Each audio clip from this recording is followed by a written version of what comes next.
మేడ్చల్ జిల్లా బోడుపల్ సర్కిల్ పరిధిలోని బొల్లిగూడ ప్రాంతంలో ఉద్రిక్త పరిస్థితులు నెలకొన్నాయి.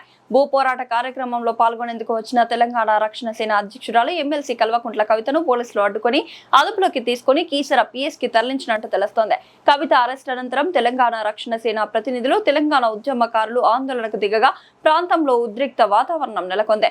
ఇదే సమయంలో బోడుపల్ బొల్లిగూడ ప్రాంతంలోని దళితుల భూములను ప్రభుత్వం ల్యాండ్ పూలింగ్ ద్వారా స్వాధీనం చేసుకుని ఎకరాకి 600 గజాల చొప్పున ఫ్లాట్లు కేటాయించే ప్రక్రియ కొనసాగుతోందని దళితులు తెలిపారు. ఈ నేపథ్యంలో తెలంగాణ రక్షణ సేన భూముల స్వాధీనానికి భూ పోరాటం ద్వారా బోడుపల్ బొల్లిగూడెం ప్రాంతానికి రావడంతో దళితులు వ్యతిరేకిస్తూ నిరసన వ్యక్తం చేశారు.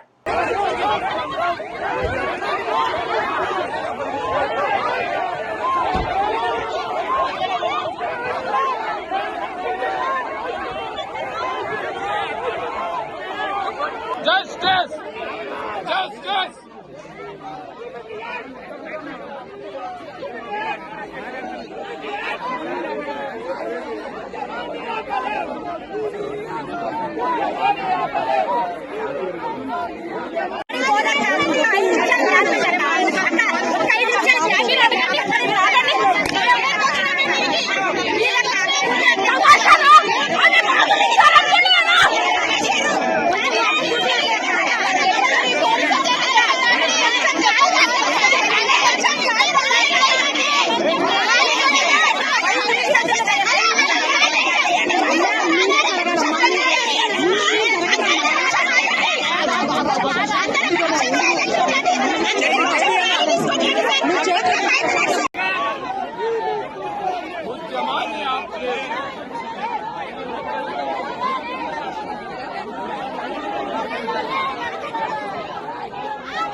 దళితులకు సంబంధించిన 336 ఎకరాల భూమికి సంబంధించినటువంటి 600-800 కుటుంబాల తరపు నుంచి మాట్లాడుతున్న సందర్భం ఇది. ఈరోజు కవిత గారు మా భూములకు అక్రమంగా వాళ్ళ కార్యకర్తలను రెచ్చగొట్టి ఉద్యమకారులకు జాగా కావాలని నెపంతో మా భూములకు వచ్చి ఈ రాష్ట్రాన్ని మొత్తం రాష్ట్ర ప్రజలను మొత్తం కూడా కన్ఫ్యూజ్ చేసి మా దళితుల భూముల్లో వచ్చి మా మాదిగలకు సంబంధించిన భూమిలోకి వచ్చి ఆమె జెండాలు వాతి ఇక్కడ గుడిసెలేసుకుంటామనే నెపంతో ఇక్కడ వచ్చి ఆమె ఏదైతే వచ్చిందో ఇది తీవ్రంగా మేము ఖండిస్తున్నాం. మాదిగల తరపు నుంచి మా భూములు మాకే ఉన్నాయి, ఇంకా కూడా ఇది గవర్నమెంట్ భూమి కాదు, ఇంకా కూడా మాదిగల ఆధీనంలో ఉన్నాయి ఈ భూములు. ఇంకా దున్నుకుంటున్నాం, వ్యవసాయం చేస్తున్నాం, పంటలు తీస్తున్నాం, అందరం కూడా పంటలు తీసి దాని మీద ఆధారపడి బతుకుతున్నాం.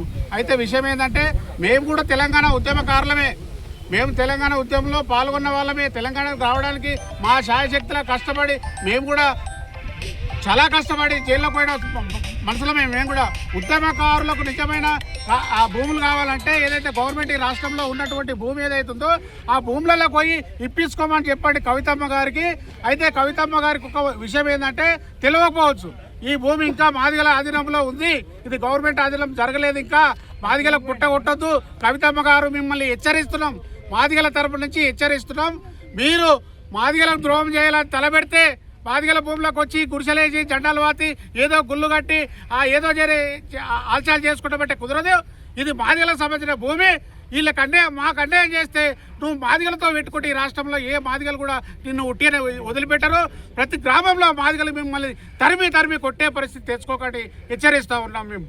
ఎందుకంటే ఈ భూమి 54లో మా తాతలకు ఇచ్చినటువంటి పట్టా చేసి 62 మంది పేరు మీద అసైన్ చేసి మా తాతలకు భూములు ఇచ్చారు. అప్పటి నుంచి వర్షాధార పంటల కింద మేము వ్యవసాయం చేసుకుంటున్న సందర్భం ఇది. ఇట్లనే 70 ఏళ్ళు గడిచిపోయింది, 75 ఏళ్ళు గడిచిపోయింది. దీని మీద బతకలేని పరిస్థితిలో ఉన్నప్పుడు మనం ఏం చేస్తామంటే ఉమ్మడిగా మొత్తం దళితులంతా కూర్చొని ఒక నిర్ణయం తీసుకొని ఇది ల్యాండ్ పూలింగ్ గవర్నమెంట్ కింద మనం స్కీమ్ కింద ఒకటి అప్పీల్ చేసుకొని ఇద్దామని ఉద్దేశం వచ్చి ఇది ల్యాండ్ పూలింగ్ కింద ఇవ్వడం జరిగింది. అయితే ఇప్పటికి 4 ఏళ్ళు అవుతుంది, దానికి అసీగతి ఏం లేదు. పోయిన గవర్నమెంట్ మాకు ల్యాండ్ పూలింగ్ చేస్తామని 600 ఒప్పందం చేసారు. ఇంట్లోనే కొంతమంది రైతులు కూడా మా వాళ్ళు కూడా కొంతమంది దున్నుకుంటున్నారు. మేమంతా 50 మంది ల్యాండ్ పూలింగ్ కింద ఇవ్వడం జరిగింది. ఈ భూమి ఇంకా కూడా మాకు కన్సర్న్ రాలేదు. మాకు ఏదైతే 600 గజాలు ఏదైతే అగ్రిమెంట్ గవర్నమెంట్కు మాకు ప్రభుత్వానికి మాకు ఏదైతే ఉందో ఇంకా రాలేదు. మాకు కలెక్టర్ నుంచి కానీ ఆర్టీఓ నుంచి కానీ ఎంఆర్ఓ నుంచి అది రావాలి, మాకు అది ఎదురు చూస్తున్నాం. అది చేస్తారని గవర్నమెంట్ను అప్పీల్ చేసినాం. ఇప్పటికి కూడా అది ప్రాసెస్ నడుస్తుంది. ఆ ప్రాసెస్లో ఈమె వచ్చి ఇప్పుడు సందేట్లో సడేమియలేక ఈమె వచ్చి ఆల్చాలు చేసి ఆమె రాజకీయాలు చేసుకుంటుంటే చాలా జాగాలు ఉన్నాయి. రాజకీయాలు చేసుకోవడానికి 3 రూపాయలు మాదిగల భూములే దొరికినాయి మీకు అని తీవ్రంగా ఖండిస్తున్నాం. కవితక్క గారు మీరు దయచేసి మాదిగల జోలికి రాకండి. మాదిగలతో పెట్టుకున్న ప్రభుత్వాలు కానీ వ్యక్తులు కానీ ఎవరు కూడా బతికి బట్టగట్టిన చరిత్ర రాజకీయంగా. దయచేసి మాత్రం మాదిగల జోలికి రానియకండి, మా మాదిగల భూములకు రావద్దని హెచ్చరిస్తున్నారు. మళ్ళీ ఒకసారి కవితమ్మ నిజంగా మాదిగలు మంచిగా బతకాలనుకుంటే మీ పార్టీ ద్వారా మీరు ప్రెస్ మీట్ పెట్టి మీ యొక్క అధికార ప్రతినిధి లేదో మీరు బోడుపల్లిలో వచ్చినందుకు మాది తెలియక చేసినామని మీరు పత్రికా ద్వారా ప్రెస్ మీట్ ద్వారా తెలియజేయాలి. లేదంటే కూడా ఇదంతా క్షమించరాని నేరం మీది. మా బోడుపల్లి దళితులు అంటే ఇట్లుంటారు అంటే మేము నిజంగా కూడా అమాయకులమే. మా అమాయకులకు అందరు అండదండలు ఉన్నాయి తల్లి. మీ అందరికీ కూడా చెప్తా ఉన్నాం, ఇలాంటి రాజకీయాలు చేసుకోవాలంటే చేసుకోండి, కానీ అనవసరంగా మా మాదిగ భూమిలో మాదిగ జోలికి రావద్దని మేము మరీ తెలియజేస్తూ హెచ్చరిస్తున్నాం. మీరు రాజకీయాలు చేసుకోండి, కానీ దళితుల భూముల వద్దకు ఇక్కడనే కాదు ఎక్కడ కూడా పోవద్దు. నిజంగా కూడా గవర్నమెంట్ ల్యాండ్ భూములు మీకు తెలుసు, మీకు తెలిసినాక వీటిలో పోక మా దళితుల భూములపై ఎందుకు పడుతున్నావు అమ్మ?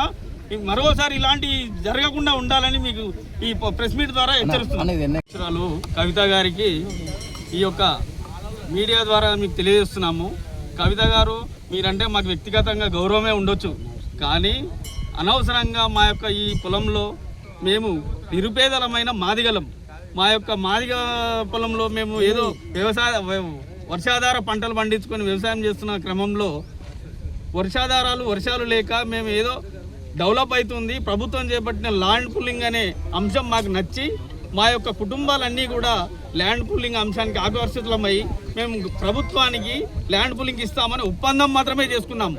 కానీ ప్రభుత్వం నుండి ఇది ఎలాంటి మాకు ఆల్టరేషన్గా మాకు ఎలాంటి పత్రాలు ఇవ్వలేదు. ఇంకా మీకు అలాట్ చేశాము, మీకు ఎకరానికి ఇన్ని గజాలు, ఎకరానికి 600 గజాలు ఇస్తున్నామని ఎలాంటివి లేదంటే అది మా పొలమే. మా పొలంలో ఈ రోజునాడు కొత్తగా వచ్చి మీరు దేవుణ్ణి నెలకొల్పి మా గట్టుమైసమ్మ తల్లి ఇక్కడే ఉంది, ఆమె కొన్ని సంవత్సరాల నుంచి ఇన్నే ఉందని ఆమె ఉండగా కూడా ఇంకో ఆమెను తయారు చేసి మేము చేసామంటే మీరు ఇంకో టీఆర్ఎస్ పార్టీ పెట్టినంత ఈజీ కాదు. ఎందుకంటే తెలంగాణ స్టేట్ ఈ రోజునాడు తెలంగాణ రాష్ట్రం వచ్చింది. తెలంగాణ స్టేట్ ఎప్పుడుండే ఆ రోజునాడు 8 తారీఖు 7వ నెల 1954 రోజు నాడు మాకు పట్టాలు పంపిణీ కార్యక్రమం జరిగింది. ఈ యొక్క అసైన్మెంట్ ల్యాండ్ పట్టాలు 8 తారీఖు 7వ నెల 1954 అంటే ఇవాళ 2 తారీఖు జూలై అంటే ఇంకా 6 రోజులైతే ఎన్ని సంవత్సరాలతో మీరే లెక్క చేసుకొని తెలుసుకోండి. ఎందుకంటే పత్రికా ముఖంగా ప్రెస్ మీడియా ద్వారా చెప్తున్నాను.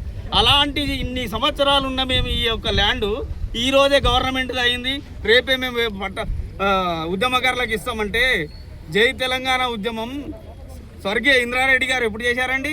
ఆ రోజు నాడు మీరు చదువుకుంటారు, నేను కూడా చదువుకుంటున్నా. ఒక కాలేజీ విద్యార్థిగా జై తెలంగాణ ఉద్యమం స్వర్గీయ ఇంద్రారెడ్డి గారి ఇంటి పైన 23 తారీఖు మే నెల 1997 రోజు నాడు రాష్ట్ర స్థాయి మీటింగ్ అయింది. మీరు ఎంక్వైరీ చేసుకోండి. 23 తారీఖు 5వ నెల 1997 స్వర్గీయ ఇంద్రారెడ్డి గారి ఇంటి పైన రాష్ట్ర స్థాయి మీటింగ్. ఆ రోజు నుండి ఈ రోజు వరకు ఉద్యమకారుని అన్న ఇక నాకు తెలియని ఉద్యమకారులకి పట్టాలు వీధి రౌడీలను గూండాలను వేసుకొని వచ్చి ఇక్కడ ఉన్న మా యొక్క రైతులపైకి దాడి చేయడానికి ఉసుగొల్పిరు. ఇప్పుడు ఇదేనా టీఆర్ఎస్ పార్టీ ఉద్యమకారులు? ఇది మీరు టీఆర్ఎస్ పార్టీ ఉంది మీది ఉద్యమకారులు ఇదేనా? రైతులు అమాయకులు, మా వాళ్ళంతా నిరక్షరాస్తులు, వాళ్ళను రౌడీలను గుండాలను తీసుకొని వచ్చి దాడులు చేయడానికి పురమాయిస్తున్నారు. తల్లి మీకు ఇది న్యాయం కాదు. ఈ మీరు దళితులు బాగుపడుతారంటే సంతోషించాల్సిన విషయం పక్కన పెట్టి మీరు ఎక్కడనో ఉప్పల్ బగాయత్లో హల్చల్ చేస్తాం రాజకీయం, కానీ పోలీసులను ముప్పు తిప్పలు పెట్టాలి, పోలీసులను మైమర్పం చేసి ఇక్కడ ప్రోగ్రాంలు పెడతా అంటే తల్లి రాజకీయంగా మీకు అనుకోసం కానీ మా జీవితాలతో ఆడుకుంటే మేము బతకలేం తల్లి. నిరుపేదలం మేము, మాదిగా జీవితాలు మాదిగోళ్ళు బాగుపడుతారంటే వరుసలేరు అమ్మ. మీరు ఇలాంటి వాళ్ళు ఉంటే మీరు రాజకీయంగా మేము చచ్చిపోవాలన్నా?